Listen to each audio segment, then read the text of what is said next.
आणि याच संदर्भामध्ये अधिक चर्चा करण्यासाठी आपल्या सोबत आहेत स्वतः संतोष देशमुखांचे बंधू धनंजय देशमुख। मात्र त्यांच्याशी चर्चा करण्याआधी काही हायलाइटेड पॉइंट्स मला या संपूर्ण घटनेसंदर्भातले निश्चित आपल्या सगळ्यांपर्यंत पोहोचवावेसे वाटतात। ज्या वेळेला संतोष देशमुखांची हत्या झालेली होती त्यानंतर मात्र कृष्णा आंधळे फरार असल्याचं जाहीर करण्यात आलेलं होतं। पोलिसांनी जंग पछाडल्याचं बोललं गेलं असलं तरी देखील मात्र अजूनही कृष्णा आंधळे त्यांच्या हाती का लागला नाही हा महत्त्वाचा प्रश्न या निमित्तानं उपस्थित होताना दिसतो। इतकं होऊनही कृष्णा आंधळे पोलिसांच्या तावडीत न जाता थेट गावात जर 3 वेळेला येत असेल तर मग कृष्णा आंधळेला कुणाचा वरदहस्त आहे हा सगळ्यात मोठा प्रश्न या निमित्तानं उपस्थित होतोय। अधिक चर्चेसाठी यावेळेला आपल्या सोबत आहेत संतोष देशमुखांचे बंधू स्वतः धनंजय देशमुख। धनंजयजी, आज माध्यमांसमोर तुम्ही आलात आणि एक सगळ्यात मोठा खुलासा केला। कृष्णा आंधळे फरार आहे, पोलिसांना सापडत नाही, मात्र त्याचा तुमच्या गावामध्ये वावर असल्याचा तुमचा दावा आहे। काय नेमकं घडलं, कितीदा तो येऊन गेलेला आहे, कायदा सुव्यवस्था आहे का, पोलिसांचं दुर्लक्ष होतंय का, काय नेमकं घडतंय धनंजयजी? आहे तो मसाजोग या गावी नाही आलेला आरोपी, तो त्याचं जे मूळ गाव आहे त्या मूळ गावात मागच्या 6 महिन्यात 3 वेळेस येऊन गेलेला आहे। आणि सगळ्यात महत्वाचं तुम्ही जे वरदहस्त कुणाचा बोलताय तर आता आपण CID ला SIT ला किंवा जे CM साहेबांनी जी यंत्रणा राबवलेली होती किंवा आहे त्यांना दोष देण्यात काही अर्थ नाही। तत्कालीन पोलीस यंत्रणा जी होती, केस पोलीस स्टेशनचे काही पोलीस अधिकारी आणि धरूर पोलीस स्टेशनचे काही पोलीस अधिकारी यांनी त्याला म्हणजे पूर्ण अभय दिलेलं होतं। कारण का मी ज्या गोष्टी बोलतो त्या गोष्टी कागदावर असतात, त्याचे व्हिडिओ असतात, त्याचे ऑडिओ असतात, त्याचे सगळे पेपर आपल्याकडे असतात। त्याशिवाय आपण कुठलीही म्हणजे जिम्मेदारीनंच जे बोलतो ते बोलतो। तर ज्यावेळेस तो 307 मध्ये फरार होता कागदोपत्री, त्यावेळेस केज पोलीस स्टेशन आणि धरूर पोलीस स्टेशनच्या तत्कालीन पोलीस अधिकाऱ्यांसोबत त्याचा वावर असायचा, हे तुम्ही बघितलेलं आहे याच्या अगोदर। आणि आता तो फोन वापरत नाहीये। आणि आम्ही ज्यावेळेस केज पोलीसला आणि CID ला ज्यावेळेस आम्ही माहिती कळवली की मागच्या काही दिवसामध्ये हा आरोपी इथे येऊन गेलाय, तर ती माहिती व्हेरीफाय केली तर त्यांच्याकडून आमच्याशी चर्चा अशी झाली की आमचे जे सोर्सेस आहेत, आम्हाला ज्या लोकांनी कोणी सांगितलं असेल तर ते त्या गोष्टी खऱ्या आहेत, ह्या गोष्टी आम्हाला म्हणजे समजल्या त्यांच्याकडून आणि त्यांनी व्हेरीफाय केलं। बरं धनंजयजी, आरोपी गावात येऊन गेल्याचं तुमच्याकडे काही ठोस पुरावे किंवा प्रत्यक्षदर्शी देखील आहेत का, ज्या आधारे तुम्ही इतक्या ठामपणे सांगतायत की तो गावातच वावरतो आहे? नाही, गावातच वावरतो असं नाहीये, तो गावात येऊन गेलेला आहे। आणि जर आता मी तुम्हाला त्या सगळ्या गोष्टी सांगितल्या तर मग आपला सोर्स बंद होईल। त्याच्यामुळं येणाऱ्या काळामध्ये जे CID यंत्रणा आहे आणि जे पोलीस यंत्रणा आहे त्यामार्फत त्यांचं काम चालू आहे। ह्याच्यात महत्वाचा विषय असा आहे की यंत्रणा अपयशी ठरते का, तर ते मी आता पण बोलतो आणि परत एकदा रिपीट करतो की राज्याचे उपमुख्यमंत्री जे आहेत फडणवीस साहेब, त्यांनी एकदम ठोस निर्णय घेऊन या प्रकरणामध्ये SIT, CID, पोलीस यंत्रणा आणि न्यायालयीन समिती स्थापन केली होती की जी महाराष्ट्रामध्ये खूप कमी प्रकरणामध्ये नेमली गेलेली आहे। आणि याच्या अगोदरची जी यंत्रणा होती इथं अक्षरशः आपल्या प्रकरणामधला जो मुख्य आरोपी आहे तोच बीड जिल्ह्याचा गृहमंत्री होता। आणि माझ्याकडे अशा काही गोष्टी आहेत, आता देखील जे नवीन SP साहेब आले ते आल्यावर 4-5 महिने त्यांना इथं सगळं माहिती करून घ्यायला, इथला सगळा अभ्यास करायला वेळ लागला। त्या कालावधीमध्ये खालच्या पोलीस यंत्रणेनं काय इथं सगळी म्हणजे गुन्हेगारी याच्यामध्ये काय गोष्टी केल्या याचा सुद्धा मी येणाऱ्या काळामध्ये उलगडा करणार आहे कागदोपत्री सगळ्या पुराव्यानिशी। आणि येणाऱ्या काही दिवसात मी CM साहेबांची भेट पण घेणार आहे। मला न्यायालयीन समितीने दिलेला अहवाल त्या संदर्भात पण बोलायचं आहे आणि या सगळ्या प्रकरणावर सुद्धा बोलायचं आहे। बरोबर आहे धनंजयजी, संतोष देशमुख यांच्या हत्येनंतरही जर आरोपी इतक्या बिनदिक्कतपणे गावात येऊन जात असेल याचा अर्थ त्याला स्थानिक पातळीवरती कुणाचं तरी पाठबळ मिळतंय का, कुणाच्या मदतीनं तो हे धाडस करू शकतोय, तुम्हाला नेमकं काय वाटतं? हे आरोपींची लाभार्थी टोळी आहे ज्यांना मेहनत न करता रोज कित्येक पैसे लाटण्याची किंवा जे अवैध धंदे आहेत त्या मार्फत ह्यांची एक सगळी यंत्रणा होती। आणि त्या यंत्रणेमार्फतच सगळ्या जिल्ह्यात नव्हे तर मराठवाड्यात सगळीकडं ह्या सगळ्या म्हणजे चुकीच्या कामाचं सगळं चालायचं।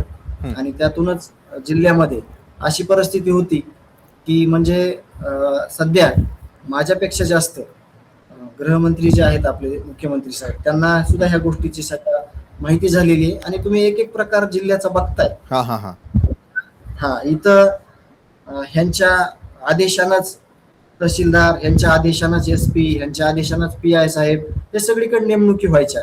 बदल्या ह्या गृहमंत्रालयापेक्षा ह्या बीडचे जे आरोपी आहेत सध्या 1 नंबरचे हा. त्यांच्या आदेशानंच चांगले IS अधिकारी माझ्या काळात म्हणजे भावाच्या हाताखाली काम करताना ग्रामपंचायतमध्ये जे IS अधिकारी चांगल्या क्वालिटीचे असायचे हा हा हा त्यांची हमेशा करण्यात यायची. ते चांगलं काम करायला यायचे. बीड जिल्ह्यात सोर्स असायचा. बीड जिल्हा हा ड्राय लँड म्हणून ओळखला जायचा. तर तिथं सोर्स म्हणून हे लोक काम करायला यायचे आव्हान घेऊन. परंतु ह्या लोकांना काम करताना असंख्य अडचणी आणायचे हे लोक आणि त्यांचा जो पगडा आहे तो त्यांनी कायम ठेवायचा. बरोबर आहे धनंजयजी. मात्र कृष्णा आंधळे अद्याप फरार आहे आणि तो वारंवार गावात येत असल्याचा देखील आता दावा होतोय. अशा परिस्थितीमध्ये तुमच्या कुटुंबियांच्या सुरक्षिततेचा प्रश्न ऐरणीवरती येतो. प्रशासनानं तुम्हाला पुरेशी सुरक्षा दिलेली आहे का, की तुम्हाला अजूनही जीवाचा धोका वाटतोय, सगळ्याच कुटुंबियांना वाटतोय? नाही, मी मागच्या ऑगस्टमध्ये एक ऍप्लिकेशन दिलेलं आहे जे मला माझे अंगरक्षक आहेत जे 24 तासासाठी आहेत परंतु जे जिल्ह्यासाठी मर्यादित आहेत. मला बाहेरगावी जावं लागतं, मला हायकोर्टात जावं लागतं संभाजीनगरला, मला आता सर्वोच्च न्यायालयात जावं लागतं या ठिकाणी. तर मला त्या गोष्टीची गरज आहे आणि मी तशी मागणी देखील केलेली आहे. तर याची गंभीर मुख्यमंत्री साहेब घेतील असं मला विश्वास आहे आणि येणाऱ्या काही दिवसांमध्ये मी त्यांना भेटणार देखील आहे. बरं धनंजयजी, आतापर्यंतच्या पोलीस तपासावरती तुम्ही समाधानी आहात का? जर मुख्य आरोपी मोकाट असेल आणि तो पोलिसांच्या हातावर तुरी देऊन गावात येत असेल तर तपास योग्य दिशेनं सुरू आहे यावर विश्वास ठेवणार आहात का? तपास जवळपास जो आतापर्यंत झालेला आहे तर त्यावर आपण वेळोवेळी एक प्रामुख्यानं उत्तर दिलेलं आहे आणि तेच उत्तर मी आज देतो. तपास यंत्रणांनी खूप चांगलं काम केलंय आणि देशमुख कुटुंबीय आमचं गाव ज्या पद्धतीने विश्वास व्यक्त केलेला आहे सगळ्या यंत्रणेवर, त्या यंत्रणेवर विश्वास व्यक्त करून त्यांनी देखील चोख काम केलेलं आहे. परंतु ज्यावेळेस अन्याय होतो त्याची ज्या आरोपींना जी शिक्षा होणार आहे, जी फाशी होणार आहे, त्या दिवशीपर्यंत आम्ही समाधान आमचं मन व्यक्त करण्यास म्हणजे धजत नाही किंवा आमची हिंमत होत नाही. या आरोपींना शिक्षाच झाली पाहिजे, त्यांना फाशी झाली पाहिजे. तोपर्यंत आम्ही या ह्याच्यावर समाधान व्यक्त करणार नाहीत.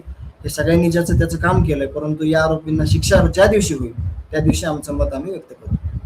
नक्कीच धन्यवाद धनंजयजी, तुम्ही आमच्यासोबत जोडला गेलात. आणि सध्या कृष्णा आंधळे ज्याचा खरं तर फरार म्हणून उल्लेख होतो, मात्र गावात जर 3 वेळेला तो येऊन जात असेल तर नेमका वरदहस्त कुणाला? संपूर्ण देशमुख कुटुंबियांच्या सुरक्षिततेचं काय या संदर्भातलं आवाहन तुम्ही मुख्यमंत्र्यांना केलेलं आहे. पाहूयात पुढच्या काळामध्ये सरकार या सर्व गोष्टींना किती गांभीर्यानं घेताना दिसतंय. तर दुसरीकडे पोलीस जर फरार आरोपीला पाठीशी घालत असतील तर मात्र त्यांच्यावर काय कारवाई होते याकडे देखील अशाच प्रकारे लक्ष असेल. धन्यवाद, तुम्ही आमच्यासोबत जोडला गेलात त्यासाठी. तर एकंदरीत एक धक्कादायक बाब समोर येताना दिसते की मसाजोगचे सरपंच संतोष देशमुख यांच्या संपूर्ण या हत्या प्रकरणानंतर कृष्णा आंधळे गावी 3 वेळेला येऊन गेल्याचा आरोप ज्यावेळेला देशमुख कुटुंबियांकडून केला जातोय. धनंजय देशमुख अगदी काही क्षणांपूर्वी आपल्यासोबत होते, त्यामुळे कुटुंबियांच्या जीविताला धोका असल्याचा त्यांनी या ठिकाणी बोलून दाखवलेलं आहे. दुसरीकडे मुख्यमंत्र्यांना देखील त्यांनी आवाहन केलेलं आहे की सुरक्षा आणि दुसरीकडे होणारी कारवाई याकडे स्वतः त्यांनी लक्ष द्यावं. या संपूर्ण प्रकरणामध्ये ज्यांनी हा सगळा छडा लावण्यामध्ये किंवा त्याचा सातत्यानं पाठपुरावा करण्यामध्ये ज्यांचं नाव होतं त्या म्हणजे सामाजिक कार्यकर्त्या अंजली दमानिया आपल्यासोबत यावेळेला जोडल्या गेलेल्या आहेत. अंजलीताई, आपलं खूप खूप स्वागत न्यूज प्लॅनेटमध्ये. अंजलीताई, बीडच्या सरपंच हत्या प्रकरणातील फरार आरोपी चक्क जर 3 वेळा गावात येऊन जातो पण पोलीस त्याला पकडू शकत नाही, हे पोलिसांचं अपयश आहे की मग जाणीवपूर्वक केलेला कानाडोळा समजायचा? तुम्हाला यात काही राजकीय साठलोट दिसतं? नाही नाही, मला असं वाटतंय की कृष्णा आंधळेला कदाचित बऱ्याच गोष्टी माहितीत आणि त्याच्याकडे पुरावे देखील बरेच आहेत आणि याच्यातनं थेट कुठेतरी जी लिंक आपण परत परत म्हणतोय की जी लिंक एस्टॅब्लिश होणं गरजेचं होतं, तर ती लिंक ती कृष्णा आंधळेकडे आहे. म्हणूनच गेले 13-14 महिने झाले हा माणूस फरार आहे आणि कसं कोणाला मिळत नाही असं म्हटलं तर कधीच कोणाला हे पटण्यासारखं नाहीये हा. की पोलिसांना मिळत नाहीये, सीआयडीला मिळत नाहीये, सगळे इतर पकडले गेले पण कृष्णा आंधळे पकडला जाऊ शकत नाहीये वगैरे. हे ना कोणाच्याही बुद्धीला न पटण्यासारखं आहे. कुठेतरी मला असं वाटतं की त्याला जर पकडलं आणि पोलिसी खाक्यामध्ये त्याला प्रश्न विचारले गेले तर तो सगळं उकळून बाहेर काढेल आणि हेच नकोय बहुतेक. तर आत्ताच्या घटकेला मला असं वाटतंय की धनंजय मुंडेंना जो आश्रय देण्याचा प्रयत्न होतोय, जे आधी त्यांच्या पक्षाकडनं होत होता, तो कुठे ना कुठेतरी देवेंद्र फडणवीसांकडून सुद्धा होतोय. कारण ते त्यांचे फार जुने मित्र देखील होते. हा हा तर ते त्यांना पाठीशी घालण्याचा प्रयत्न करतायत. म्हणून पोलीस त्यांच्याकडे जाणून बुजून लक्ष देत नाहीयेत किंवा त्यांना शोधण्याचा प्रयत्न करत नाहीयेत, अटक करण्याचा प्रयत्न करत नाहीये. कारण यातनं कुठे ना कुठे धनंजय मुंडे यांचं नाव पुढे होईल अशी त्यांना बहुतेक भीती असावी. बरोबर आहे. ही भीती निश्चितच आहे जी आमच्याही मनामध्ये निर्माण होते की कुठल्या कारणांमुळे कृष्णा आंधळेला पाठीशी घातलं जात आहे. बरं, पण बीड सारख्या जिल्ह्यामध्ये अंजलीताई ग्रामीण भागात गुन्हेगारांचं धाडस इतकं वाढलंय का की त्यांना कायद्याची भीती उरलेली नाही, फरार आरोपी गावात फिरतोय, याचा अर्थ त्याला स्थानिक राजकीय नेत्यांचं समर्थन लाभतंय असं नाही, वाटतं तुम्हाला? नक्कीच नक्कीच लाभतोय. आता आपण बघतोय 2 उदाहरणं एकानंतर एक झाली. त्या बाईंनी सुद्धा तेच सांगितलं की माझ्या अक्षरशः इथे छातीवर बंदूक धरून मला सांगण्यात आलं की तू इथून जा, नाही तर तुझी कुठे विल्हेवाट लागून गाडून टाकू, तुला कळणार पण नाही. म्हणजे इतकं लढून एवढ्या सगळ्या गोष्टी होऊन महाराष्ट्राने बीडचं अक्षरशः विचित्र असं चित्र बघून सुद्धा बीडचे जे लोक, म्हणजे तीच माणसं ज्यांची नावं, ज्यांच्या मुलांची नावं देखील पिस्तुलं वाजवताना वगैरे आपण बघितली होती, हो हो ती माणसं अजूनही तशी दहशत करतायत. ते मंत्री जे सो कॉल्ड एक्स मंत्री, आताचे पूर्व म्हणजे धनंजय मुंडे जे आधीचे मंत्री होते, अजूनही ते सुधारताना आपल्याला दिसत नाही. अजूनही दादागिरी तशीच, सगळी विकृती तशीच आणि दहशतही तशीच.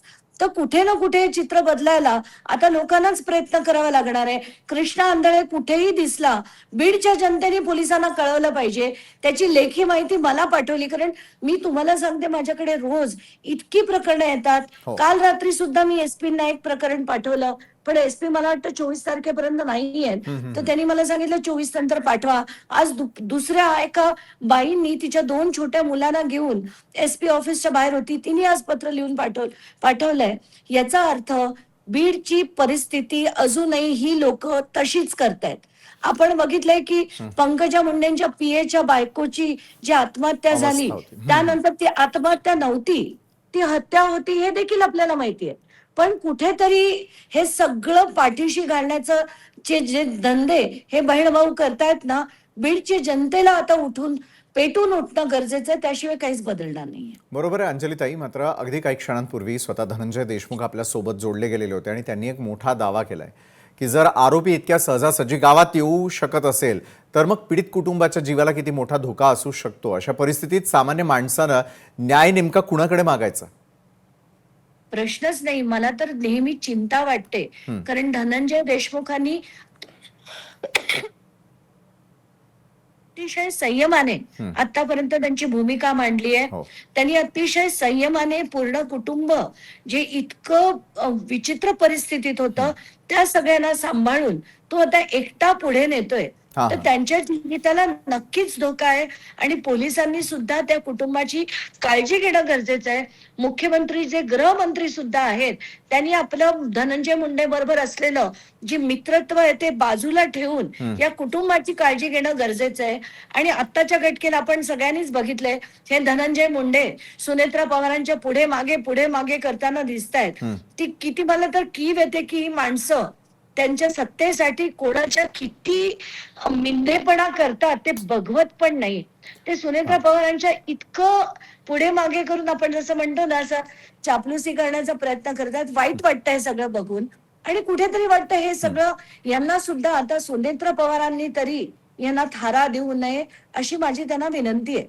बरोबर, पाहूया त्या विनंतीला त्या देखील मान देतात का? कारण राज्याच्या पहिल्या उपमुख्यमंत्री म्हणून जरी त्या पद भूषवत असल्या तरी असलेल्या अपेक्षांची पूर्तता करणारं सरकार त्या देऊ शकतील का? तशा प्रकारचं राजकारण करू शकतील का?